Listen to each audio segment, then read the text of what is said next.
Hi, welcome back to our channel Harini Selvakumar natural life Kannada vlog. So ಇವತ್ತು Saturday ಬೆಳಿಗ್ಗೆ ಈಗ 8:45 ಆಗ್ತಾಯಿದೆ. ನಾನು ಏಂಜಲ್ ಬ್ಯಾಂಗ್ಳೂರಿಗೆ ಹೊರಟಿದ್ದೀವಿ. ಸೊ ಅಮ್ಮನ ಮನೆಗೆ. ಏನಪ್ಪ ಬ್ಯಾಂಗ್ಳೂರಿಗೆ ಈ ಥರ ಎಣ್ಣೆ ಎಲ್ಲ ಹಾಕ್ಕೊಂಡು ಹೋಗ್ತಾ ಇದ್ದೀರಾ ಅಂತ ಅನ್ಕೊತಾ ಇದ್ದೀರಾ. ಸೊ ಏನು ಮಾಡೋದು, ಸಂಡೇ ಟೈಮ್, ಸ್ಯಾಟರ್ಡೆ ಸಂಡೇ ಇರೋದು 2 ದಿನ ರಜಾ. ಸೊ ಆ ರಜದಲ್ಲಿ ತಲೆಗೆ ಎಣ್ಣೆ ಹಾಕ್ಕೋಬೇಕು, ಊರಿಗೆ ಹೋಗಬೇಕು. ಸೊ ಎಲ್ಲ ಕೆಲಸಗಳು ಅಟ್ ಎ ಟೈಮ್ ಇರೋದ್ರಿಂದ ಸೊ ತಲೆಗೆ ಎಣ್ಣೆ ಹಾಕ್ಕೊಂಡೆ ನಾನು ಜರ್ನಿ ಮಾಡ್ತಾಯಿದ್ದೀನಿ. ಯಾಕಂದರೆ ಟೈಮ್ ಇಲ್ವಲ್ಲ ನಮಗೆ. ಸೊ ಹಾಗಾಗಿ ಎಣ್ಣೆ ಹಾಕ್ಕೊಂಬಿಟ್ಟಿದ್ದೀನಿ. ಸೊ ಏಂಜಲ್ ಕೂಡ ರೆಡಿಯಾಗಿದ್ದಾಳೆ. ಹಿಂಗೆ ಹೋಗಲಿಲ್ಲ ಅಂತಂದರೆ ಮತ್ತೆ ಈಗ ಹೋದ ತಕ್ಷಣ ಫ್ಯಾನ್ ಯಾಕೆ ಏಂಜಲ್ ಆಫ್ ಮಾಡಿದೆ. ಸೊ ಮುಖಕ್ಕೂ ಕೂಡ ಒಂದು ಕ್ರೀಮ್ ಹಾಕಿದ್ದೀನಿ. ಮುಖಕ್ಕೂ ಕೂಡ ಒಂದು ಕ್ರೀಮ್ ಹಾಕಿದ್ದೀನಿ. ಸೊ ಹಾಗಾಗಿ ಎಲ್ಲ ನನ್ನ ಫೇಸ್ ಎಲ್ಲ ಆಯಿಲ್ ಇದೆ. ಸೊ ಪರವಾಗಿಲ್ಲ, ಇರಲಿ, ಜರ್ನಿ ಅಲ್ವಾ, ಜರ್ನಿ ಮಾಡಾದ್ಮೇಲೆ ಸರಿ ಹೋಗುತ್ತೆ. ಸೊ ಎಣ್ಣೆ ಹಾಕಿ ಇವತ್ತು ಗಂಟು ಹಾಕ್ಬಿಟ್ಟಿದ್ದೀನಿ. ಇವತ್ತು ನಾನು ನಾರ್ಮಲ್ ಆದ ಅರಣ್ಯ ಆಗಿಲ್ಲ ಅಂತ ಗೊತ್ತು. ಏನು ಮಾಡೋಕ್ಕಾಗಲ್ಲ, ನನಗೆ ಟೈಮ್ ಇಲ್ವಲ್ಲ. ನಾನು ಅದಕ್ಕೆ ಈಗ ಜರ್ನಿ ಮಾಡುವಾಗ ಸೊ ಯಾಕೆ ಸೊ ಕೂದಲೆಲ್ಲ ಹೀಗೆ ಇರಲಿ ಅಂತ. ಸೊ ಅಮ್ಮನ ಮನೆಗೆ ಹೋದ ತಕ್ಷಣ ನಾಳೆ ಎಣ್ಣೆ ಸ್ನಾನ ಮಾಡೋಕ್ಕೆ ಸರಿ ಹೋಗುತ್ತೆ ಅಂತ ಹೇಳಿ ಇವತ್ತು ತಲೆಗೆ ಆಯಿಲ್ ಹಾಕ್ಬಿಟ್ಟೆ. ನಾನು ಹೀಗೆ ಜರ್ನಿ ಮಾಡ್ತೀನಿ, ಏನು ಮಾಡೋಕ್ಕಾಗಲ್ಲ. ನಮ್ಮ ಪರಿಸ್ಥಿತಿಗಳು, ನಮ್ಮ ಟೈಮ್ ಹೀಗಿರುತ್ತೆ. ಸೊ ಹಾಗಾಗಿ ಸೊ ನನಗೆ ಇವತ್ತು ಮನೆಯಲ್ಲಿ ಇದ್ದರೆ ಎಣ್ಣೆ ಹಾಕ್ಕೊಂಡು ಸೊ ಇರಬಹುದಿತ್ತು. ಸೊ ಹಾಗಾಗಿ ಜರ್ನಿ ಮಾಡಬೇಕು, ಅಮ್ಮನ ಮನೆಗೆ ಹೋಗಬೇಕು. ಮತ್ತು ನನಗೆ ತಲೆಗೆ ಆಯಿಲ್ ಹಾಕಲಿಲ್ಲ ಅಂತಂದರೂ ಕೂಡ ವೀಕ್ಲಿ ಒಂದು ಸಾರಿ ತಲೆ ಕೂದಲು ತುಂಬಾ ಹೋಗುತ್ತೆ. ಸೊ ಗೊತ್ತಲ್ಲ ಲೇಡೀಸ್ ಪ್ರಾಬ್ಲಮ್ಗಳು. ಸೊ ಹಾಗಾಗಿ ಹಾಕ್ಕೊಂಡಿದ್ದೀನಿ. ಸೊ ಬ್ಯಾಗ್ಗಳೆಲ್ಲ ರೆಡಿಯಾಗಿದೆ. 3 ಬ್ಯಾಗ್ ಇದೆ, ಲಗೇಜಸ್ಸು. ಓಕೆ, ಜರ್ನಿ ಎಲ್ಲ ಮುಗಿದು ಬ್ಯಾಂಗ್ಳೂರ್ಗೆ ಹೋದ್ಮೇಲೆ ವಿಡಿಯೋ ಮಾಡ್ತೀನಿ ಅಂತ ಅನಿಸುತ್ತೆ. ಯಾಕಂದರೆ ನಾನು ಬಸ್ಸಲ್ಲಿ ನಿದ್ದೆ ಮಾಡಿಬಿಡ್ತೀನಿ ಇವತ್ತು. ರಾತ್ರಿ ಎಲ್ಲ ಸ್ವಲ್ಪ ಬರೀತಾ ಇದ್ದೆ, ಸೊ ಟಯರ್ಡ್ ಆಗಿದೆ. ಅದಕ್ಕೆ ಬಸ್ಸಲ್ಲಿ ನಿದ್ದೆ ಮಾಡ್ಕೊಂಡು ಹೋಗ್ಬಿಟ್ರೆ ಸರಿ ಹೋಗುತ್ತೆ. ಈ ಕ್ರೀಮ್ ಹಾಕ್ಬಿಟ್ರೆ ಮುಖದಲ್ಲೆಲ್ಲ ಬೇವರೆಲ್ಲ ಕಿತ್ತಾಗ್ತಾ ಇರುತ್ತೆ. ಸೊ ಪರವಾಗಿಲ್ಲ, ನಾವು ಕನ್ನಡದಲ್ಲೇ ಹೇಳ್ತೀವಿ ಬಿಡಿ ಏಂಜಲ್, ನಾವು ಕನ್ನಡಿಗರು. ನನ್ನ ಮಗಳು ಇಂಗ್ಲೀಷಲ್ಲಿ ಹೇಳ್ಕೊಡ್ತಾ ಇದ್ದಾಳೆ, ಸ್ವೆಟ್ ಅಂತ. ನಾನು ಹೇಳಲ್ಲ ಇಂಗ್ಲೀಷಲ್ಲಿ. ನಮ್ಮ ಟೈಸನ್ ಹಾಲು ಮೊಸರು ಅನ್ನ ಅಲ್ಲಿ ಮೇಲಿಟ್ಟಿದೆ ಅಂತ ಚೆಲ್ಲಲ್ವಾ? ಕುತ್ಕೋ ಚೆಲ್ಬೇಡ, ಕುತ್ಕೋ. ಬಾಲಕ್ಕೆಲ್ಲ ಆಯ್ತೈತೆ ಅಲ್ಲಿ ಏಂಜಲ್ ತಗ್ಗಿ ಕೆಳಗೆ ಬಿಡು ಸ್ವಲ್ಪ. ಅಲ್ಲಿ ಸೋಫ್ ಸೆಟ್ ಕಟ್ಟಕ್ಕಷ್ಟೇ ಅವನ್ನ ಕಟ್ಟಕ್ ಚೆಲ್ಲ.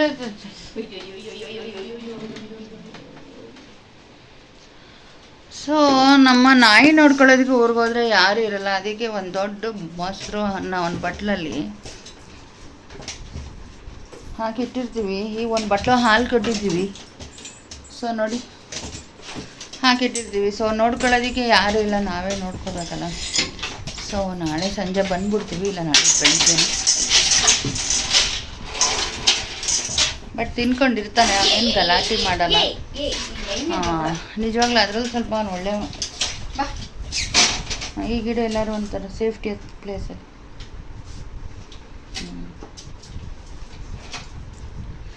ಓಕೆ ಫ್ರೆಂಡ್ಸ್, ಈಗ ನನಗೆ ನನ್ನ ಟೈಸನ್ ನೋಡೋಕ್ಕಾಗಲ್ಲ, ಅವ್ನ ಗಲಾಟೆನೂ ತಡ್ಕೊಳಕ್ಕಾಗಲ್ಲ ಹೊರಟಾಗ. ಸೊ ಈಗ ಹೊರಡ್ತೀವಿ, ಆಮೇಲೆ ಮತ್ತೆ ನಾನು ವೀಡಿಯೋ ಕಂಟಿನ್ಯೂ ಮಾಡ್ತೀನಿ. ಏಂಜಲ್ ರೆಡಿನಾ? ಬಾಯ್ತು. ಓಕೆ, ನಾವೀಗ ಬಸ್ ಹತ್ತಿದ್ದೀವಿ, ಬ್ಯಾಂಗ್ಳೂರು ಬಸ್ಸು. ಸೊ ಅಲ್ಲಿ ಮಧ್ಯ ಊಟಕ್ಕೆ ನಿಲ್ಲಿಸಿದಾಗ ಒಂದು ಬಾತ್ ತೊಗೊಂಡು ಇಬ್ಬರು ಶೇರ್ ಮಾಡ್ಕೊಂಡು ತಿಂತಾಯಿದ್ವಿ. ಅದಕ್ಕೆ ಏಂಜಲ್ಲೇ ರೇಗಿಸ್ಕೊಂಡು ತಿನ್ನಿಸ್ತಾಯಿದ್ಲು. ಸೊ ಚೆಲ್ಲೋಗುತ್ತೆ ಚಿಕ್ಕ ಮಗು ನೀವು, ಹಾಗೆ ಹೀಗೆ ಅಂದ್ಕೊಂಡು ರೇಗಿಸ್ಕೊಂಡು ತಿನ್ನಿಸ್ಕೊಂಡು ಕರ್ಕೊಂಡು ಹೋದ್ವಿ ನಾವು. ಬಸ್ಸಲ್ಲಿ ನನಗೆ ಜಾಸ್ತಿ ತಿನ್ನೋಕ್ಕೂ ಇಷ್ಟ ಆಗೋಲ್ಲ, ಹೊರಗಡೆ ಊಟ ಇಷ್ಟ ಆಗೋಲ್ಲ ನನಗೆ ಸಾಮಾನ್ಯ. ಈ ಥರ ಎಲ್ಲ ಮೇಜರ್ ಪ್ರಾಬ್ಲಮ್ಗಳಿಂದ ಒಂದಷ್ಟು ಬೇಜಾರಾಗುತ್ತೆ. ಸೊ ಬ್ಯಾಂಗ್ಳೂರಿಗೆ ಹೋಗಿ ಇಳಿದ ತಕ್ಷಣ ಒಂದು ಒಳ್ಳೆ ಕೂಲ್ ಸೋಡಾ ಕುಡ್ದಿದ್ದಾಯಿತು. ಸೋಡಾ ಕುಡಿದು ಮತ್ತೆ ಮೆಟ್ರೋಗೆ ಹೋಗೋಣ ಅಂತ ಹೇಳಿಬಿಟ್ಟು ಮೆಟ್ರೋ ಹತ್ರನೇ ಒಂದು ಸೋಡಾ ಕುಡಿತಾ ಇದ್ವಿ. ನಾನು ಒಬ್ಬಳೇ ಇದ್ದರೆ ಈ ಥರ ಎಲ್ಲ ನಾನು ಹೋಗಲ್ಲ ಕುಡಿಯೋದಕ್ಕೆಲ್ಲ, ಸ್ಟ್ರೈಟ್ ಹೋಗ್ಬಿಡ್ತೀನಿ ಮನೆಗೆ. ಬಟ್ ಏಂಚಲ್ ಇರೋದ್ರಿಂದ ಹಂಗೆ ಹೋಗೋಕ್ಕೆ ಸಾಧ್ಯನೇ ಇಲ್ಲ. ಯಾಕಂದರೆ ಅವಳಿಗೆ ಮಧ್ಯ ಅವಾಗವಾಗ ಅವಳಿಗೆ ಫುಡ್ನ ಫೀಡ್ ಮಾಡ್ಕೊಂಡು ಕರ್ಕೊಂಡು ಹೋಗಬೇಕು. ಇಲ್ಲಾಂದರೆ ಅವಳ ಮುಖ ನೋಡೋಕ್ಕಾಗಲ್ಲ. ಸೊ ಅದು ಚಿಕ್ಕದ್ರಿಂದ ಅಭ್ಯಾಸ ಆಗಿಬಿಟ್ಟಿದೆ, ಈಗಿಂದ ಅಂತ ಅಲ್ಲ. ಬಸ್ಸಲ್ಲಿ ಹೋದರೆ ಒಂದು ರಾಶಿ ತಿಂಡಿ ತೊಗೊಂಡೋಗ್ಬೇಕು, ಏನಾದ್ರು ಕೊಡ್ಸ್ಕೊಂಡು ಕರ್ಕೊಂಡೋಗ್ಬೇಕು, ತಿನ್ನಿಸ್ಕೊಂಡು ಕರ್ಕೊಂಡೋಗ್ಬೇಕು. ಮಕ್ಕಳು ಹಾಗೆಲ್ಲ. ಸೊ ಅದು ಅಭ್ಯಾಸ ಆಗಿ ಈಗಲೂ ಅದೇ ಅಭ್ಯಾಸನೇ ಅವಳಿಗೆ. ಸೊ ಹಾಗಾಗಿ ಹೋಗ್ತಾಯಿದ್ದೀವಿ. ಈಗ ಮೆಟ್ರೋಗೆ ಹೋಗೋಣ ಅಂತ ಹೇಳಿ ಹೋಗ್ತಾಯಿದ್ದೀವಿ. ಸೊ ನನಗೆ ತಲೆಗೆ ಎಣ್ಣೆ ಹಾಕ್ಕೊಂಡು ಹೋಗ್ತಾಯಿದ್ದೀನಲ್ಲ, ತುಂಬ ಇರಿಟೇಟ್ ಆಗಿತ್ತು. ಸೊ ಏನು ಮಾಡೋದು, ಸೊ ನನಗೆ ಟೈಮ್ ಇಲ್ಲ. ಹಾಗಾಗಿ ಜರ್ನಿ ಹೀಗೆ ಮಾಡೋಣ ಅಂತ ಹೇಳಿ ಹಾಗೆ ಮಾಡಿದ್ದಾಯಿತು. ನಮ್ಮ ಅಮ್ಮನೂ ಕೇಳ್ತಾರೆ, ಹೋದ ತಕ್ಷಣ ಇದೇನಿದೆ ಈ ಥರ ಅವತಾರದಲ್ಲಿ ಬಂದಿದೆಯಾ ಅಂತ. ಬಟ್ ಹೇಳಿದೆ ನನಗೆ ಟೈಮ್ ಇಲ್ವಲ್ಲ ಎಣ್ಣೆ ಎಲ್ಲ ಹಾಕೊಳ್ಳೋದಕ್ಕೆ. ಸೊ ಹಾಗಾಗಿ ಹಾಗೆ ಹಾಕ್ಕೊಂಬಂದೆ. ಸೊ ನಾಳೆ ಸ್ನಾನ ಮಾಡೋಕ್ಕೆ ಸರಿ ಹೋಗುತ್ತೆ ಅಂತ ಹೇಳಿ ಹೇಳಿದೆ ನಮ್ಮಮ್ಮಗೂ. ನಾವೀಗ ಮೆಟ್ರೋದಲ್ಲಿ ಹೋಗ್ತಾಯಿದ್ದೀವಿ. ಮೆಟ್ರೋ ಕೆಲವು ಟೈಮ್ ಸೀಟ್ ಸಿಗುತ್ತೆ, ಕೆಲವು ಟೈಮ್ ತುಂಬ ರಶ್ ಇರುತ್ತೆ. ಯಾಕೆಂದರೆ ಬ್ಯಾಂಗ್ಳೂರಲ್ಲಿ ಈಗ ಎಲ್ಲರೂ ಕೂಡ ಮೆಟ್ರೋಗೆ ತುಂಬ ಅಡಿಟ್ ಆಗಿದ್ದಾರೆ. ಸೊ ಹಾಗಾಗಿ ಮೆಟ್ರೋ ಇಲ್ಲದೆ ಜರ್ನಿನೇ ಇಲ್ಲ ಅನ್ನೋ ಥರ ಆಗಿದೆ. ಹಾಗಾಗಿ ಸೀಟ್ ಸಿಗಲ್ಲ. ಸೊ ಸಾಮಾನ್ಯ ಕೆಲವು ಟೈಮ್ ಸ್ಟ್ಯಾಂಡಿಂಗೇ ಇರುತ್ತೆ. ನಮಗೆ ಈ ಸಾರಿ ಸ್ಟ್ಯಾಂಡಿಂಗೇ ಇತ್ತು. ಹಾಗಾಗಿ ಹಾಗೆ ಹೋಗ್ತಾಯಿದ್ದೀವಿ. ಸೊ ಅಮ್ಮನ ಮನೆಗೆ ನಿಯರೆಸ್ಟ್ ಇದೆ ನಮಗೆ. ಮೆಟ್ರೋ ಹೇಳಿದ ತಕ್ಷಣ ಒಂದು 10 ಮಿನಿಟ್ಸಲ್ಲಿ ಅಮ್ಮನ ಮನೆ ತಲುಪ್ತೀವಿ. ಹಾಗಾಗಿ ನಮಗೆ ಮೆಟ್ರೋ ಫೆಸಿಲಿಟಿ ನಮ್ಮ ಅಮ್ಮನ ಮನೆಗೆ ಈ ಥರ ಅನುಕೂಲವಾಗಿರೋದು ಬ್ಯಾಂಗ್ಳೂರಲ್ಲಿ ನಿಜವಾಗ್ಲೂ ತುಂಬಾ ಖುಷಿ ಪಡ್ತೀನಿ ನಾನು. ಯಾಕಂದರೆ ನಮ್ಮ ಯಾವ ರಿಲೇಷನ್ ಮನೆಗಳಿಗೂ ಇಷ್ಟು ನಿಯರೆಸ್ಟಾಗಿ ಮೆಟ್ರೋ ಇಲ್ಲ ಅಂತ ಅಂದ್ಕೊತೀನಿ. ನಮ್ಮ ಮಮ್ಮಿ ಮನೆಗೆ ಅಷ್ಟು ನಿಯರೆಸ್ಟ್ ಆಗಿದೆ ಮೆಟ್ರೋ. ಅದೊಂದು ಖುಷಿ. ಬಟ್ ಅಲ್ಲಿ ಪಾರ್ಕಿಂಗ್ ಪ್ರಾಬ್ಲಮ್ ಇದೆ ಬಟ್ ಮನೆ ಹತ್ರ. ಸೊ ಏನಾದರೂ ಒಂದು ಅನುಕೂಲತೆ ಇದ್ದರೆ ಇನ್ನೇನಾದರೂ ಒಂದು ಅನಾನುಕೂಲತೆಗಳಿದ್ದೇ ಇರುತ್ತಲ್ಲ. ಸೊ ನೋಡಿ ನಮ್ಮ ಅಮ್ಮ ಪಾಪ ನಾವು ಹೋಗ್ತೀವಿ ಅಂತ ನೋಡಿ ಕಾಯ್ಕೊಂಡು ಕೂತಿರ್ತಾರೆ. ಅದನ್ನು ನೋಡಿದಾಗ ನನಗೆ ಎಷ್ಟು ಬೇಜಾರಾಗುತ್ತೋ ಗೊತ್ತಾ. ಬರ್ತಾರೆ ಅಂತ ನಾವು ಬೆಳಿಗ್ಗೆ ಹೊರಟಿರ್ತೀವಿ ಅಂತ ಎಷ್ಟೊತ್ತಿಗೆ ಬರ್ತಾರೋ ಅಂತ ಹಿಂಗೆ ಮೆಟ್ಲಲ್ಲೇ ಕೂತಿರ್ತಾರೆ ಯಾವಾಗಲೂ. ಸೊ ಅದು ನೋಡಿದಾಗ ನಂಗೆ ತುಂಬ ಹೊಟ್ಟೆ ಉರಿಯುತ್ತೆ. ಸೊ ನಾವು ಬರ್ತೀವಿ ಅಂತ ಕಾಯ್ಕೊಂಡು ಕೂತಿದ್ದಾರಲ್ಲ ಅಂತ ಹೇಳಿ. ಸೊ ಕೆಳಗಡೆ ಮನೆ ಅಜ್ಜಿನೂ ಕರ್ಕೊಂಡು ಕೂತಿದ್ರು. ಸೊ ಇದು ನಮ್ಮ ಮನೆ, ಬ್ಯಾಂಗ್ಳೂರು KR ಪುರಮಲ್ಲಿರೋ ಮನೆ. ಇದು 3 FTR ಇದೆ. ಇದು ಕೆಳಗಡೆ FTR ಬಾಡಿಗೆ ಕೊಟ್ಟಿದ್ದಾರೆ. ಸೊ ನಿಮಗೆ ಒಂದು ಮನೆ ಹಾಗೆ ತೋರಿಸೋಣ. ಯಾಕೆಂದರೆ ನಾನು ಈ ಥರ ಹೋಗಿ ನಿಲ್ಲೋದೇ ಅಪರೂಪ. ಈ ಥರ ಎಲ್ಲ ಬಂದ ತಕ್ಷಣ ಮೇಲ್ಗಡೆ ಹೋಗ್ಬಿಡ್ತೀನಿ ನಾನು. ಮತ್ತೇನು ಬರೋದೇ ನಾನು ಊರಿಗೆ ಬರುವಾಗಲೇ ವಾಪಸ್ ಬರೋದು ಕೆಳಗಡೆ. ಹಾಗಾಗಿ ಇವತ್ತೇನೋ ಅಜ್ಜಿ ಕೂತಿದ್ರಲ್ಲ ಅಂತ ಹೇಳಿ ಒಂದು ವಿಡಿಯೋ ಮಾಡ್ಕೊಳ್ಳೋಣ, ಶೇರ್ ಮಾಡೋಣ ಅಂತ ಹೇಳಿ ಮಾಡ್ತಾಯಿದ್ದೀನಿ. ಸೊ ಇದು ಕೆಳಗಡೆ ಮನೇಲಿರೋ ಹಾಲಿದೆ. ಮತ್ತು ಇಲ್ಲಿ ಅದ್ರ ಪಕ್ಕನೇ ಒಂದು ರೂಮ್ ಇದೆ, ದೊಡ್ಡದಾಗಿದೆ ರೂಮು. ಹಾಲ್ಗಿಂತನೂ ಉದ್ದವಾಗಿ ದೊಡ್ಡಕ್ಕಿದೆ ರೂಮು. ಸೊ ಅವರಲ್ಲಿ ಡೈನಿಂಗ್ ಟೇಬಲ್ಲು, ಮಂಚ, ಬೀರು ಎಲ್ಲ ಇಟ್ಟಿದ್ದಾರೆ. ಅಲ್ಲಿ ಅವ್ರ ಮಗ ಮಲಗಿದ್ರು. ಹಾಗಾಗಿ ನನಗೆ ವೀಡಿಯೋಸ್ ಅಷ್ಟು ಮಾಡೋಕ್ಕಾಗಲಿಲ್ಲ. ಸೊ ಓಕೆ ಸಾಕು ಅಂತ ಹೇಳಿಬಿಟ್ಟು ನಾನು ಇಷ್ಟೇ ವೀಡಿಯೋ ಮಾಡಿದೆ ನಿಮಗೆ ರೂಮ್ದು. ಸೊ ಇದು ಕಿಚನ್ನು ಈಗ ನಾನು ತೋರಿಸ್ತಾ ಇರೋದು. ಸೊ ತುಂಬ ಬೆಳಕಿತ್ತು. ನನಗೆ ವೀಡಿಯೋಸ್ ಸಹ ಕಂಫರ್ಟಬಲ್ ಆಯಿತೋ ಇಲ್ವೋ ಗೊತ್ತಾಗಲಿಲ್ಲ. ಸೊ ಏನೋ ಒಂದು ಮಾಡಬೇಕಲ್ಲ ಅಂತ ಹೇಳಿ ಮಾಡಿಕೊಂಡೆ. ಇದು ಕಿಚನ್ ಕೆಳಗಡೆ ಮನೆಯದು. ಸೊ ಹಾಗೆ ರೈಟ್ ಸೈಡಲ್ಲಿ ಬಂದರೆ ಇದು ವಾಶ್ರೂಮು. ಮತ್ತು ಅಲ್ಲಿ ಸ್ಟ್ರೈಟ್ ಹೋದರೆ ಹಾಲು. ಸೊ ಅಜ್ಜಿ ನಾನು ವೀಡಿಯೋ ಮಾಡ್ಕೊತೀನಿ ಅಂತ ಹೇಳಿ ಪಾಪ ನನ್ನ ಜೊತೆ ಬಂದರು. ಸೊ ಇದು ಕೆಳಗಡೆ ಮನೆಯಲ್ಲಿರುವಂಥದ್ದು. ಇದನ್ನು ಬಾಡಿಗೆ ಕೊಟ್ಟಿದ್ದಾರೆ. ಮತ್ತು ಮೇಲ್ಗಡೆ ಮನೆಯೂ ಬಾಡಿಗೆ ಕೊಟ್ಟಿದ್ದಾರೆ. ಅದ್ರ ಮೇಲ್ಗಡೆ ನಮ್ಮ ಮಮ್ಮಿ ಇದ್ದಾರೆ. ಸೊ ಹಾಗಾಗಿ 3rd FTR ಅಲ್ಲ, ಸೊ 2nd FTR ಅಲ್ಲ ಅಂತ ಹೇಳಿಬಿಟ್ಟು ನಾನು ಹತ್ತದ ಮೇಲೆ ಮತ್ತೆ ಊರಿಗೆ ಬರುವಾಗಲೇ ನಾನು ಕೆಳಗಡೆ ಬರೋದು. ಹಾಗಾಗಿ ಇವತ್ತೇನು ಅಪರೂಪಕ್ಕೆ ಬಂದೆ ಅಂತ ಹೇಳಿ ಒಂದು 5 ನಿಮಿಷ ನಿಂತು, ಅಜ್ಜಿ ಬೇರೆ ಕೂತಿದ್ರಲ್ಲ ಅವ್ರನ್ನ ಬೇರೆ ಮಾತಾಡಿಸ್ಕೊಂಡು ಇದ್ದೆ. ಅವ್ರಿಗೆ 2 ಹೆಣ್ಮಕ್ಳಿದ್ದಾರೆ ಕೆಳಗಡೆ ಅಜ್ಜಿಗೆ. ಅವರೆಲ್ಲ ಸ್ಯಾರಿ ಎಲ್ಲ ತೆಗ್ದಿದ್ರಂತೆ ಹಬ್ಬಕ್ಕೆ. ಪಾಪ ಅದನ್ನೆಲ್ಲ ಖುಷಿಯಿಂದ ಎತ್ಕೊಂಡ್ಬಂತು ತೋರ್ಸೋಕ್ಕೆ, ನನ್ನ ಮಕ್ಕಳು ತೆಗ್ದಿರೋದು ಅಂತ ಹೇಳಿ. ಸೊ ನಾವು ನೋಡ್ತಾ ಇದ್ದೆ. ಎಷ್ಟೇ ಆದರೂ ಎಷ್ಟು ಪ್ರೀತಿಯಲ್ಲ, ಇದನ್ನು ಅವ್ರ ಮಕ್ಳಿಗೆ ಗೊತ್ತಾಗಲ್ಲ. ಬಟ್ ಅವ್ರು ಇವಾಗ ವ್ಯಕ್ತಪಡಿಸ್ತಾ ಇರೋ ಪ್ರೀತಿ ನಮ್ಗೆ ಅರ್ಥ ಆಗುತ್ತೆ. ಮಕ್ಕಳ ಮೇಲೆ ಎಷ್ಟು ಪ್ರೀತಿಯಿಂದ ಅವ್ರು ಕೊಟ್ಟಿರೋ ಸ್ಯಾರಿನ ನಮಗೆಲ್ಲ ತೋರಿಸ್ಕೊಂಡು ಅಷ್ಟು ಖುಷಿ ಪಡ್ತಾಯಿತ್ತು ಅಜ್ಜಿ ಅದು. ಸೊ ಹಬ್ಬ ಯಾವುದೋ ಊರ ಹಬ್ಬ ಇದೆಯಂತೆ ಅವರಿಗೆ. ಸೊ ಹಂಗಾಗಿ 2 ಹೆಣ್ಮಕ್ಳು ಕೂಡ ಸ್ಯಾರಿ ತಂದು ಕೊಟ್ಟಿದ್ದಾರೆ ಅಜ್ಜಿಗೆ. ಅಜ್ಜಿ ಖುಷಿಯಿಂದ ತೋರಿಸ್ತಾಯಿತ್ತು ನಾನು ಹೋದೆ ಅಂತ ಹೇಳಿ. ಸೊ ನಾನು ನೋಡಿದೆ, ಯಾಕಂದರೆ ಅವ್ರು ತೋರಿಸುವಾಗ ನೋಡಬೇಕಲ್ಲ ಪಾಪ, ಅವರಷ್ಟು ಖುಷಿಯಿಂದ ತೋರಿಸುವಾಗ ಅಂತ ಹೇಳಿ. ಸೊ ಚೆನ್ನಾಗಿತ್ತು ಸ್ಯಾರಿಗಳು. ಸೊ ಅಜ್ಜಿ ಡೈಲಿ ಯೂಸ್ಗೆ ಎಲ್ಲ ಮತ್ತು ಹಬ್ಬಕ್ಕೆಲ್ಲ ಹಾಕ್ಕೊಂಡೋಗೋಕ್ಕೆ ಕೊಟ್ಟಿದ್ದಾರಮ್ಮ ಅಂತ ಹೇಳಿ ತೋರಿಸ್ತಾಯಿದ್ರು. ಇದೆಲ್ಲ ನಮಗೆ ಅಪರೂಪಕ್ಕೆ ಸಿಗುವಂಥ ದೃಶ್ಯ ಅಂತ ನಾನು ಅನ್ಕೊತೀನಿ. ಇದು ನಮ್ಮ ಮನೆ ಪಕ್ಕ ಇರೋ ಬಿಲ್ಡಿಂಗು. ಸೊ ಇದು ಎದುರುಗಡೆ ಬಿಲ್ಡಿಂಗು. ಸೊ ಪಕ್ಕದಲ್ಲಿ ಒಂದು ಸೈಡ್ ಖಾಲಿ ಇದೆ. ಇದಾದಮೇಲೆ ನಾನು ಮನೆಗೆ ಹೋಗ್ಬಿಟ್ಟು ಊಟ ತಿಂಡಿ ಕಾಫಿ ಎಲ್ಲ ಮುಗಿಸ್ಕೊಂಡು ಬರೆಯೋಕ್ಕೆ ಸ್ಟಾರ್ಟ್ ಮಾಡಿಬಿಟ್ಟೆ. ಮಂತ್ ಎಂಡ್ ನಮ್ಮ ಒಂದು ಆಫೀಸಲ್ಲಿ ನಮ್ಮದೇ ಆದ ಒಂದು ಟಾರ್ಗೆಟ್ ಮುಗಿಬೇಕಾಗಿರುತ್ತೆ ಮಂತ್ ಎಂಡ್ಗೆ. ಅದಕ್ಕೋಸ್ಕರ ನಾನು ನನ್ನ ವರ್ಕ್ನ ಸ್ಟಾರ್ಟ್ ಮಾಡಿಬಿಟ್ಟೆ, ಯಾಕಂದರೆ ಮುಗಿಬೇಕಲ್ವ ಅಂತ ಹೇಳಿಬಿಟ್ಟು.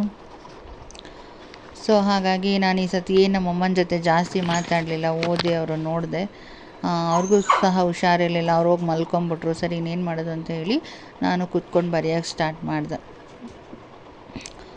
ಸೊ ವರ್ಕ್ ಮುಗಿದ್ರೆ ನೆಮ್ಮದಿಯಾಗಿ ಊರಿಗೆ ಹೋಗ್ಬೋದು ಮತ್ತು ವಾಪಸ್ ಅಲ್ವಾ. ಸೊ ನನಗೆ ಅಷ್ಟು ಪೆಂಡಿಂಗ್ ಎಲ್ಲ ಇದ್ದುಬಿಟ್ರೆ ನನ್ನ ಮನಸ್ಸಿಗೂ ಒಂಥರ ಅನ್ನಿಸ್ತಾ ಇರುತ್ತೆ.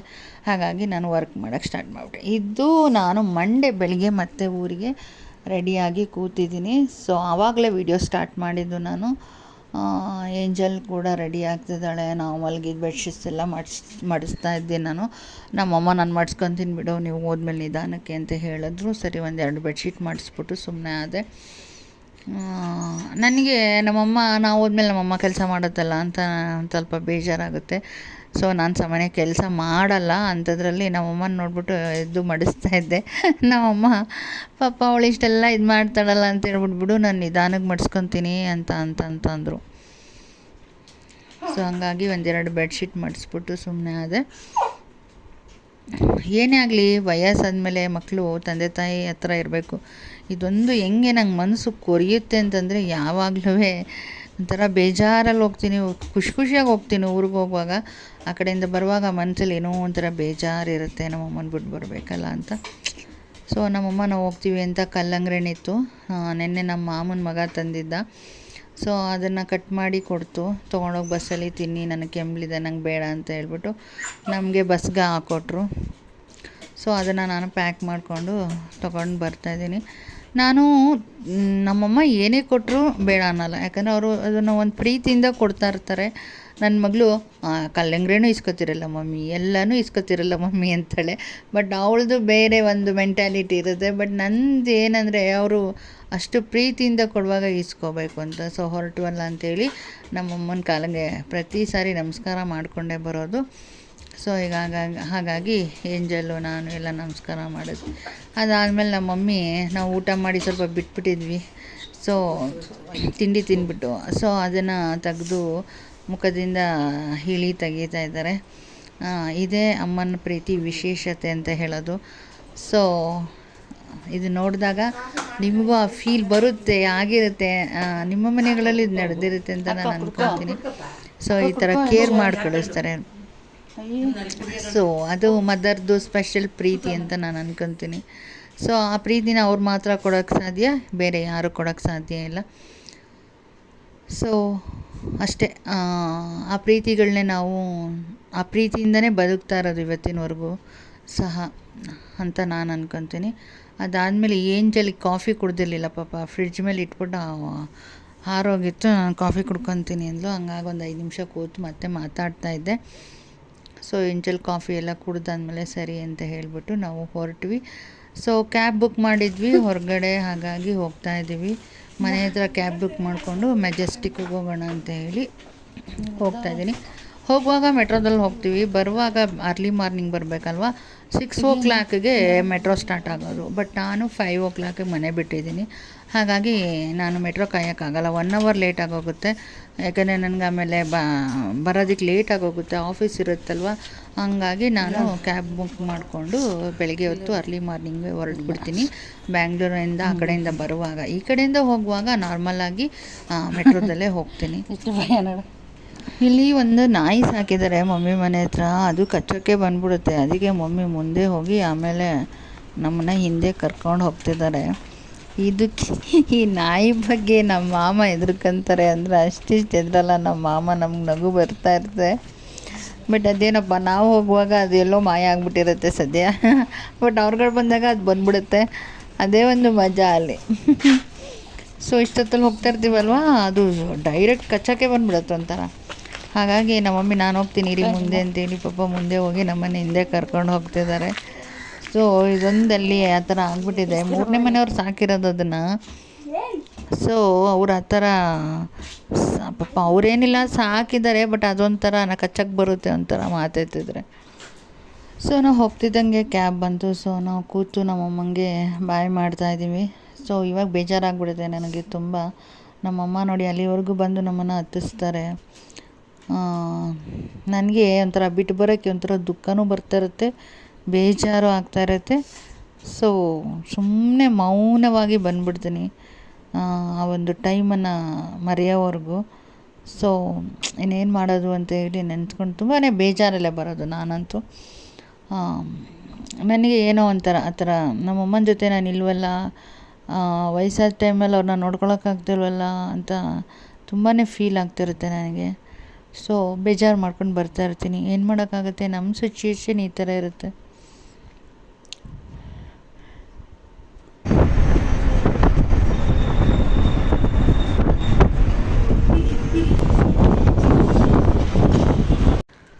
ನಾವು ಕ್ಯಾಬ್ ಹತ್ತಿದಾಗ 5:55 ಆಗಿತ್ತು. ಸೊ ನಾನು ಬಸ್ ಹತ್ತಿ ಕೂತಾಗ 6:29 ಆಗೋಗ್ಬಿಟ್ಟಿತ್ತು.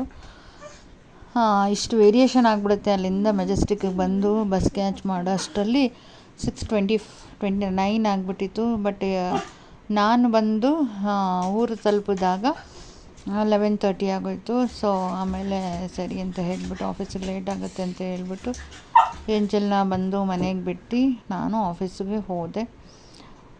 ಸೊ ಬರುವಾಗ ಸುಮ್ಮನೆ ನನಗಾದಷ್ಟು ವೀಡಿಯೋಗಳನ್ನ ಮಾಡ್ಕೊಂಡು ಬರ್ತೀನಿ ಅಷ್ಟೇ. ನಾನು ಇಂಟೆನ್ಷನಲ್ಲಿ ಮಾಡಲೇಬೇಕಂತ ಮಾಡಲ್ಲ, ಇಷ್ಟ ಆದಷ್ಟು ಮಾತ್ರ ವೀಡಿಯೋಸ್ಗಳನ್ನ ಮಾಡ್ಕೊಂಬರ್ತೀನಿ.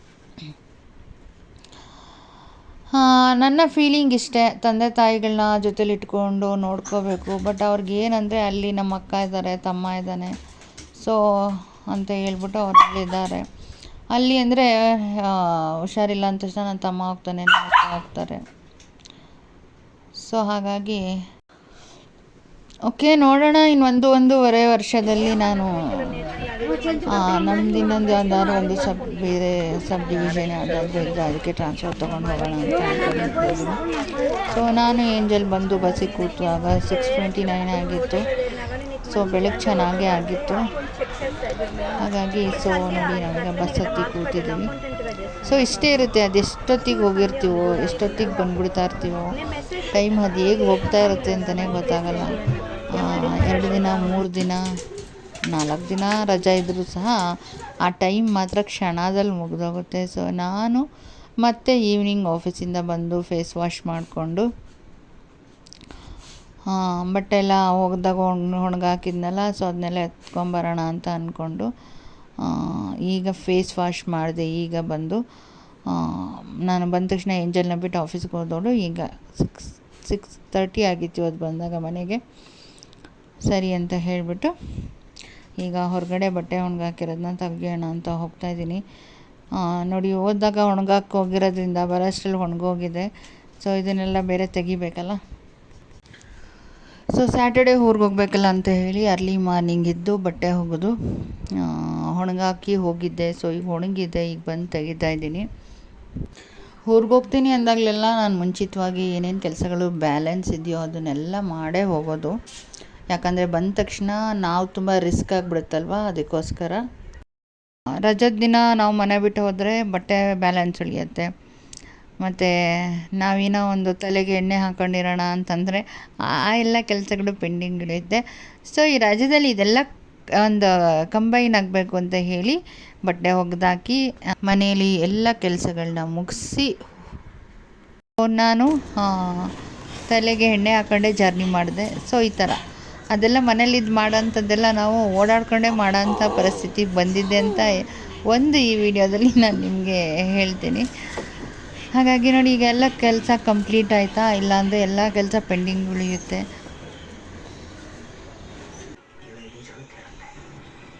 ಒಂದೊಂದು ಟೈಮ್ ನನಗೆ ಪಾಪ ನಮ್ಮ ಏಂಜಲ್ ನನಗೆ ಎಷ್ಟು ಹೆಲ್ಪ್ ಮಾಡ್ತಾಳಲ್ವ ಅಂತ ಅನ್ನಿಸ್ಬಿಡುತ್ತೆ. ಸೊ ಮಧ್ಯಾಹ್ನ ಬರಲಿಲ್ಲ, ಆಫೀಸಲ್ಲೇ ಉಳಿದ್ಬಿಟ್ಟೆ ನಾನು. ಪಾಪ ಸಂಜೆ ಬರೋ ಅಷ್ಟರಲ್ಲಿ ಅವಳು ಬಾತ್ ಮಾಡಿಟ್ಟಿದ್ಲು, ಅದನ್ನೇ ತಿಂತಾಯಿದ್ದೀನಿ ಇವಾಗ. ಸೊ ತಿಂದು ತುಂಬ ಟಯರ್ಡ್ ಆಗಿದೆ, ಸೊ ಮಲಗಿಬಿಡೋಣ ಅಂತ ಹೇಳಿ ಡಿಸೈಡ್ ಮಾಡಿದ್ದೀನಿ. ಸೊ ಇವಾಗ ಬಾತ್ ತಿಂತಾ ಇದ್ದೀನಿ, ಟಿ ವಿ ನೋಡಿಕೊಂಡು ಒಂದೆರಡು ಸೀರಿಯಲ್ ನೋಡಿಕೊಂಡು ಬಾತ್ ತಿಂತಾಯಿದ್ದೀನಿ. ನನಗೆ ಇನ್ನೂ ನಮ್ಮಮ್ಮನ ಬಿಟ್ಟು ಬಂದಿರೋ ಬೇಜಾರು ಹೋಗೇ ಇಲ್ಲ ನನಗೆ. ಸೊ ಹಾಗಾಗಿ ನೋಡಿಕೊಂಡು ನಮ್ಮಮ್ಮನ ಜೊತೆ ಫೋನಲ್ಲಿ ಮಾತಾಡಿದೆ. ಸೊ ತಲುಪಿದ್ವಿ ಅಂತೆಲ್ಲ ಹೇಳಿ ಅದೆಲ್ಲ ಮಾಡಿಕೊಂಡು ಇವಾಗ ಒಂದೆರಡು ಸೀರಿಯಲ್ ನೋಡಿಬಿಟ್ಟು ಬಾತ್ ತಿಂತಾಯಿದ್ದೀನಿ. ತಿಂದಾದ್ಮೇಲೆ ಸೊ ನಿದ್ದೆ ಮಾಡೋಣ ಅಂತೇಳಿ. ಸೊ ಬೆಳಗ್ಗೆಯಿಂದ ನಂಗೆ ನಿಜ ಟಯರ್ಡ್ ಆಗಿಬಿಟ್ಟಿದೆ.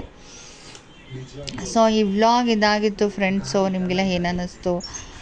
ಈ ಥರ ಪರಿಸ್ಥಿತಿಗಳು ನಿಮ್ಮ ಮನೆಗಳಲ್ಲೂ ಇರುತ್ತೆ, ನೀವು ಎದುರಿಸ್ತಾ ಇರ್ತೀರೋ. ಸೊ ಇದೇ ಲೈಫ್ ಅಲ್ವಾ, ಎಲ್ಲವನ್ನ ಬ್ಯಾಲೆನ್ಸ್ ಮಾಡ್ಕೊಂಡು ಹೋಗೋದೇ ಒಂದು ಜೀವನ ಅಂತ ನಾನು ಅಂದ್ಕೊಂಡಿದ್ದೀನಿ.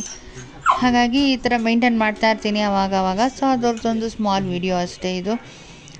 ನಾನು ಹೇಗೆ ಎಲ್ಲ ಕೆಲಸಗಳನ್ನ ಕವರ್ ಮಾಡ್ಕೊತೀನಿ ಅಂತ ಹೇಳ್ಬಿಟ್ಟು, ಯಾಕಂದರೆ ಊರಿಗೋಗೋ ಟೈಮಲ್ಲಿ ನಾವು ಯಾವುದೇ ಕೆಲಸಗಳು ಪೆಂಡಿಂಗ್ ಇಟ್ಟು ಹೋದ್ರೂ ಅದು ಪೆಂಡಿಂಗ್ ಆಗಿ ಮತ್ತೆ ನಮಗೆ ತಲೆನೋವುತ್ತೆ. ಹಾಗಾಗಿ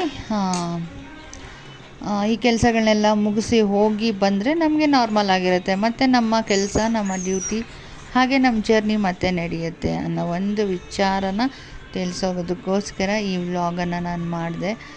ಸೊ ನಮ್ಮ ನಂತರ ಕೆಲಸದಲ್ಲಿ ಇರೋರು, ಕೆಲಸ ಮಾಡುವಂಥ ಮಹಿಳೆಯರಿಗೆ ಈ ಪ್ರಾಬ್ಲಮ್ ಬೇಗನೆ ಅರ್ಥ ಆಗುತ್ತೆ. ನಮ್ಮ ಸ್ಯಾಟರ್ಡೆಯಿಂದ ಹಿಡಿದು ಸಂಡೇ ವ್ಲಾಗ್. ಸೊ ಮಂಡೇ ಈವ್ನಿಂಗ್ವರೆಗೂ ನಾನು ವ್ಲಾಗನ್ನು ಕಂಟಿನ್ಯೂ ಮಾಡಿದ್ದೀನಿ. ನಾನೇನು ಜಾಸ್ತಿ ನಿಮಗೆ ಬ್ರೀಫಾಗಿ ವಿಡಿಯೋಸ್ ಮಾಡಲಿಲ್ಲ, ಯಾಕಂದರೆ ನಮ್ಮಮ್ಮನ ಜೊತೆ ಮಾತಾಡುವಂಥದ್ದು ಜಾಸ್ತಿ. ಇವತ್ತು ಮಂತ್ ಎಂಡ್ ಆದ್ದರಿಂದ ನನಗೆ ಸ್ವಲ್ಪ ವರ್ಕ್ ಲೋಡ್ ಜಾಸ್ತಿ ಇತ್ತು. ನಾನು ಬರೀತಾ ಕೂತ್ಕೊಂಡ್ಬಿಟ್ಟೆ. ಏನು ನಮ್ಮಮ್ಮನ ಜೊತೆ ನಾನು ಜಾಸ್ತಿ ಮಾತಾಡೋಕ್ಕೆ ಹೋಗಲಿಲ್ಲ. ಬಟ್ ಅವ್ರನ್ನ ನೋಡ್ಕೊಂಡು ಬಂದೆ. ಬಟ್ ಅವ್ರಿಗೂ ಸ್ವಲ್ಪ ಹುಷಾರಿರಲಿಲ್ಲ.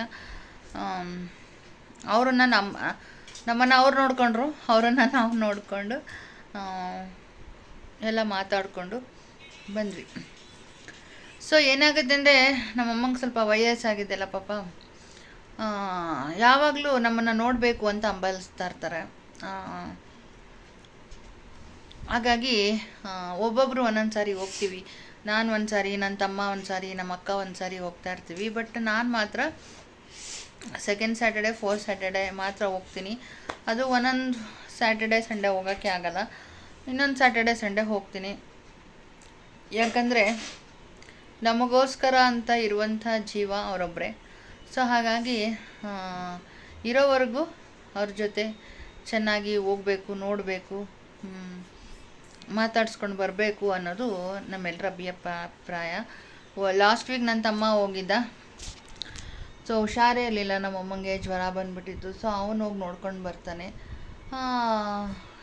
ಅದು ಬಿಟ್ಟರೆ ನಮ್ಮ ಅಕ್ಕ ಹೋಗ್ತಾ ಇರ್ತಾರೆ, ನಮ್ಮ ಅಕ್ಕನ ಮಗ ಹೋಗ್ತಾ ಇರ್ತಾನೆ, ನಾವು ಹೋಗ್ತಾ ಇರ್ತೀವಿ. ಸೊ ಹೀಗೆ ಹೋಗಿ ಹೋಗಿ ನೋಡ್ಕೊಂಡು ಬರ್ತೀವಿ.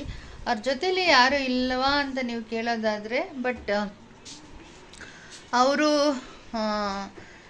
ಯಾರ ಮನೇಲೂ ಇರೋಕ್ಕೆ ಇಷ್ಟಪಡಲ್ಲ ನಮ್ಮಮ್ಮ. ಸೊ ನಾನು ಇಂಡಿವಿಜುವಲ್ ಆಗಿರಬೇಕು, ನನಗೆ ಒಂಥರ ಹಿಂಸೆ ಆಗುತ್ತೆ. ಅಂದರೆ ಒಂದು 10-15 ದಿನ ಒಬ್ಬರು ಮನೇಲೆ ಇದ್ಬಿಟ್ರೆ ಅವ್ರಿಗೇನೋ ಒಂಥರ ಫೀಲ್ ಆಗುತ್ತೆ ಅಂತ ಹೇಳಿ ಅವರು ಹಾಗೆ ಸಿಂಗಲ್ಲಾಗಿದ್ದಾರೆ. ಬಟ್ ಅಡುಗೆ ಎಲ್ಲ ಮಾಡ್ಕೊತಾರೆ. ಏನಂದರೆ ಸ್ವಲ್ಪ ಓಡಾಡೋಕ್ಕೆ ಈಗ ಇತ್ತೀಚೆಗೆ ಸ್ವಲ್ಪ ಹಿಂಸೆ ಆಗ್ತಿದೆ, ಓಡಾಡಲ್ಲ ಜಾಸ್ತಿ ಅವರು. ಹಾಗಾಗಿ ನಾನೇ ಹೋಗಿ ನೋಡ್ಕೊಂಡು ಬರ್ತಾಯಿದ್ದೀನಿ. ಸೊ ನಮ್ಮನ್ನು ತಂದೆ ತಾಯಿ ಚಿಕ್ಕದ್ರಲ್ಲಿ ತುಂಬಾ ಕೇರ್ ತೊಗೊಂಡು ಬೆಳೆಸಿರ್ತಾರೆ. ಸೊ ಅವರನ್ನು ನಾವು ನೋಡ್ಕೋಬೇಕಾಗಿರೋದು ನಮ್ಮ ಕರ್ತವ್ಯ. ಸೊ ಅದೊಂದು ಇದಕ್ಕೆ ನಾನು ಯಾವಾಗಲೂ ಒಂದು ಫೀಲ್ ಏನು ಮಾಡ್ತಿರ್ತೀನಿ ಅಂತಂದರೆ, ಯಾವಾಗಲೂ ನಮ್ಮ ಅಮ್ಮನ ಬಗ್ಗೆ ಯೋಚನೆ ಮಾಡ್ತಾಯಿರ್ತೀನಿ. ಏನು ಮಾಡ್ತಿರ್ತಾರೋ, ಒಬ್ಬರೇ ಇರ್ತಾರೆ, ಹೇಗೆ ಅಡುಗೆ ಮಾಡ್ಕೋತಾರೋ, ಏನು ಮಾಡ್ಕೋತಿದ್ದಾರೋ ಅನ್ನೋದೊಂದು ದೊಡ್ಡ ಚಿಂತೆ ನನಗೆ ಇತ್ತೀಚೆಗೆ ಇರುವಂಥದ್ದು ಅಷ್ಟೇ. ಅವ್ರಿಗೊಂದು ಸ್ವಲ್ಪ ಹುಷಾರಿಲ್ಲ ಅಂತಂದರೂ ನನ್ನ ಮನಸ್ಸಿಗೆ ತುಂಬ ಬೇಜಾರಾಗ್ಬಿಡುತ್ತೆ. ಎಷ್ಟೊತ್ತಿಗೆ ಹೋಗಿ ನೋಡ್ತೀನೋ ಅಂತ ಅನಿಸ್ಬಿಡುತ್ತೆ. ಹಾಗಾಗಿ ನನಗೂ ಜರ್ನಿ ಹಿಂಸೆನೇ. ಬಟ್ ಏನಂದರೆ ಏನು ಮಾಡೋಕ್ಕಾಗುತ್ತೆ. ಸೊ ನಮ್ಮಮ್ಮನ ನೋಡ್ಕೊಳ್ಳೇಬೇಕಲ್ಲ ಅಂತ ಹೇಳಿಬಿಟ್ಟು ಹೋಗ್ತೀನಿ.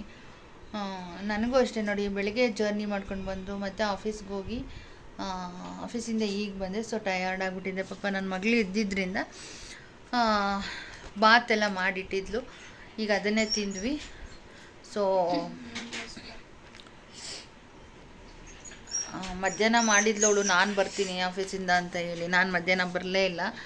ಸೊ ತುಂಬ ಟಯರ್ಡ್ ಆಗಿತ್ತಲ್ಲ ಅಂತ ಹೇಳಿ ನಾನು ಆಫೀಸಲ್ಲೇ ಉಳಿದ್ಬಿಟ್ಟೆ. ಮತ್ತು ಈಗ ಬಂದು ಬಾತಿತ್ತು, ಬಾತ್ ತಿಂದೆ. ಬಟ್ಟೆ ಎಲ್ಲ ಒಣಗಾಕಿ ಹೋಗಿದ್ವಿ. ಸೊ ಅದನ್ನೆಲ್ಲ ಎತ್ಕೊಂಡು ಬಂದಿದ್ದಾಯಿತು. ಸೊ ಈಗ ಬಟ್ಟೆ ಮಾಡಿಸ್ಬೇಕು. ಎಲ್ಲರ ಮನೇಲೂ ಈ ಪ್ರಾಬ್ಲಮ್ ಇರುತ್ತೆ ಅಂತ ನಾನು ಅನ್ಕೊತೀನಿ. ಯಾಕಂದರೆ ವಯಸ್ಸಾದ ತಂದೆ ತಾಯಿಗಳನ್ನ ನೋಡ್ಕೊಳ್ಳೋದು ಮಕ್ಳುಗಳಿಗೆ ದೊಡ್ಡ ಜವಾಬ್ದಾರಿ. ಸೊ ಹತ್ತಿರದಲ್ಲಿ ಇರ್ತಾರೆ, ದೂರದಲ್ಲಿ ಇರ್ತಾರೆ, ಹೋಗಬೇಕು, ನೋಡಬೇಕು, ಬರಬೇಕು. ಸೊ ಇದೆಲ್ಲ ಟೈಮ್ ಮಾಡ್ಕೊಂಡು ಹೋಗೋದು ಬರೋದು. ಸೊ ಇದೇ ಲೈಫ್ ಎಲ್ಲರಿಗೂ ಅಂತ ನಾನು ಅಂದ್ಕೊತೀನಿ. ನೋಡಲೇಬೇಕು, ಬರಲೇಬೇಕು, ಬರಲೇಬೇಕು. ಸೊ ನಮಗೆ ಅನಿವಾರ್ಯತೆ. ಹಾಗಾಗಿ ಹೋಗ್ತಾ ಇರ್ತೀನಿ, ಬರ್ತಾ ಇರ್ತೀನಿ. ಒಂದೊಂದು ಟೈಮ್ ನನಗೆ ಏನು ಅನಿಸುತ್ತೆ ಅಂತಂದರೆ, ಎಷ್ಟೊತ್ತಿಗೆ ಟ್ರಾನ್ಸ್ಫರ್ ಏನಾದ್ರು ತೊಗೊಂಡು ಯಾವಾಗ ಹೋಗಿ ನಮ್ಮಮ್ಮನ ನೋಡ್ಕೊತೀನೋ ಅನ್ನೋ ಅಷ್ಟು ಆಗಿದೆ ನನಗೆ, ಆಗ್ತಾನೂ ಇದೆ. ಬಟ್ ಏನಪ್ಪ, ನನಗೆ ಸಮಯ ಕೂಡ ಬರ್ತಾ ಇಲ್ವೋ, ಅಥವಾ ನನ್ನ ಪರಿಸ್ಥಿತಿಗಳು ಆ ಥರ ಇದೆಯೋ, ನನಗೆ ಒಂದೊಂದು ಟೈಮ್ ಏನಿದು ಲೈಫು ಅಂತ ಅನ್ನಿಸ್ಬಿಡುತ್ತೆ. ಕಾರಣ ದೇವರು ಯಾವಾಗ ನಮಗೆ ನಮ್ಮಮ್ಮನ ಜೊತೆ ಇರಿಸ್ತಾರೆ ಅಂತ ಅಂದ್ಬಿಟ್ಟು ನಾನು ಯಾವಾಗಲೂ ಒಂದು ಪ್ರಾರ್ಥನೆಯಲ್ಲಿ ಕೇಳ್ತಾ ಇರ್ತೀನಿ. ನಾವು ನಮ್ಮಮ್ಮ ಎಲ್ಲ ಜೊತೆಯಲ್ಲಿ ಇರೋ ಥರ ದೇವ್ರು ಯಾವಾಗ ಕರುಣಿಸ್ತಾರೆ ಅಂತ ಹೇಳಿ ಪ್ರಾರ್ಥನೆ ಮಾಡ್ತಾ ಇರ್ತೀನಿ. ಸೊ ನೋಡೋಣ ಆ ದಿನ ಯಾವಾಗ ಬರುತ್ತೆ ಅಂತ ಹೇಳಿ. ತಂದೆ ತಾಯಿ ಯಾವಾಗಲೂ ಹತ್ತಿರದಲ್ಲಿ ಇರಬೇಕು ಮಕ್ಕಳಿಗೆ. ಡ್ಯೂಟಿಯಿಂದ ಬರಲಿ, ಸ್ಕೂಲಿಂದ ಬರಲಿ, ಕಾಲೇಜಿಂದ ಬರಲಿ, ತಂದೆ ತಾಯಿಗಳು ಮಕ್ಕಳ ಜೊತೆ ಇರಬೇಕು. ಅದು ನಾವು ಚಿಕ್ಕದ್ರಿಂದ ರೂಢಿ ಆಗಿಬಿಟ್ಟಿರ್ತೀವಲ್ವ. ಸೊ ನೋಡಿ, ಈಗ ನಾವು ಮನೆಗೆ ಬಂದ ತಕ್ಷಣ ನಾವೇ ಇರ್ತೀವಿ, ಒಂಥರ ಬೇಜಾರಾಗುತ್ತೆ. ಅದೇ ನಮ್ಮ ಜೊತೆ ನಮ್ಮಮ್ಮ ಇದ್ದಾರೆ ಅಂತಂದಾಗ ನಮ್ಗೆ ಅದೇನೋ ಒಂಥರ ಖುಷಿ ಆಗುತ್ತೆ. ಸೊ ಇದೇ ಲೈಫು. ಎಲ್ಲರೂ ಇದನ್ನು ಎದುರಿಸ್ತಾ ಇರ್ತೀರಾ ಕೆಲವರು ಅಂತ ನಾನು ಅನ್ಕೊತೀನಿ. ಸೊ ಎಲ್ಲರೂ ನೋಡ್ಕೊಳ್ಳೇಬೇಕಲ್ವ. ಸೊ ಹಾಗಾಗಿ ನಮ್ಮ ಜೊತೆನೇ ಬನ್ನಿ ಅಂತ ನಾನು ನಮ್ಮಮ್ಮನ ಕರೆದೆ. ಒಂದೆರಡು ಇಬ್ಬರು ಯಾರೋ ಪಾಪ ತುಂಬ ಬೇಕಾದವರು ತುಂಬ ದೂರದಿಂದ ಬಂದು ಇನ್ವಿಟೇಷನ್ ಕೊಟ್ಟು ಹೋಗಿದ್ದಾರೆ. ಅವ್ರದ್ದು 30th ಮದುವೆ ಇದೆ, ಹೋಗಲಿಲ್ಲ ಅಂದರೆ ಬೇಜಾರು ಮಾಡ್ಕೊತಾರೆ. ಅದೆಲ್ಲ ಮುಗಿಸ್ಕೊಂಡು ಬರ್ತೀನಿ. ಹೋಗಿ ಇವಾಗ ಏನು ಮಾಡಲಿ, ನನಗೆ ಸೆಕೆಗಾಲದಲ್ಲಿ ಜರ್ನಿ ಎಲ್ಲ ಮಾಡೋಕ್ಕಾಗಲ್ಲ ಅಂತಂತಂದರು. ಹಾಗಾಗಿ ಸರಿ ಅಂತ ಹೇಳ್ಬಿಟ್ಟು ನಾವು ಬಂದ್ವಿ. ಅಂದರೆ 1 ದಿನನೋ 2 ದಿನನೋ ಹೋಗಿ ಬಂದ್ವಲ್ಲ, ಅದು ಒಂದು ಸಮಾಧಾನ ಇರುತ್ತೆ ಅನ್ನೋದಕ್ಕೋಸ್ಕರ ಹೋಗ್ತೀವಿ ಅಷ್ಟೇ, ಇನ್ನೇನೂ ಇಲ್ಲ. ಸೊ ಕೆಲವ್ರಿಗೆ ಅನಿಸುತ್ತೆ, ಏನಪ್ಪ ರಜಾ ಬಂದ ತಕ್ಷಣ ಊರಿಗೆ ಹೋಗ್ತಾರೆ ಅಂತ ಅನ್ಕೋಬೋದು ಏನೋ. ಬಟ್ ಏನಂದರೆ ನಮ್ಮ ಪರಿಸ್ಥಿತಿ ಎಲ್ಲ ಆ ಥರ ಇದೆ. ಹೋಗಬೇಕು, ನಮ್ಮಮ್ಮನ ನೋಡ್ಕೋಬೇಕು, ಬರಬೇಕು ಅನ್ನೋದು ನಮ್ಮ ಜವಾಬ್ದಾರಿ. ಹಾಗಾಗಿ ಹೊರಟ್ಬಿಡ್ತೀನಿ ನಾನು, ಹಿಂದೆ ಮುಂದೆ ನೋಡಲ್ಲ. ಸೊ ನನಗೆ ಜರ್ನಿ ಕಷ್ಟ ಆಗ್ತಾ ಇರುತ್ತೆ. ಬಟ್ ಕಷ್ಟ ಆದರೂ ಪರವಾಗಿಲ್ಲ ಅಂತ ಹೇಳಿ ಹೋಗ್ತೀನಿ. ಸೊ ಇವತ್ತು ಟಯರ್ಡ್ ಇದೆ. ಸೊ ಈ ವ್ಲಾಗ್ನ ನಾನು ಇವಾಗ ಇಲ್ಲಿಗೆ ಎಂಡ್ ಮಾಡ್ತಾಯಿದ್ದೀನಿ. ಸೊ ಈ ವ್ಲಾಗ್ ಎಲ್ಲರಿಗೂ ಇಷ್ಟ ಆದರೆ ಸೊ ಒಂದು ಲೈಕ್ ಮಾಡಿ. ಯಾರೆಲ್ಲ ನನ್ನ ಚಾನಲನ್ನು ನೋಡ್ತಾ ಇದ್ದೀರೋ ದಯವಿಟ್ಟು ಸಬ್ಸ್ಕ್ರೈಬ್ ಮಾಡ್ಕೊಂಡು ನೋಡಿ. ತುಂಬ ಟಯರ್ಡ್ ಆಗಿರೋದ್ರಿಂದ ನಂಗೆ ಮಾತಾಡೋಕ್ಕಾಗ್ತಾಯಿಲ್ಲ. ಸೊ ನೆಕ್ಸ್ಟ್ ವ್ಲಾಗೊಂದಿಗೆ ನಾನು ಮತ್ತೆ ಸಿಗ್ತೀನಿ. ಅಲ್ಲಿವರೆಗೂ ಈ ವ್ಲಾಗನ್ನು ನೋಡ್ತಾ ಇರಿ. ನಮಸ್ಕಾರ.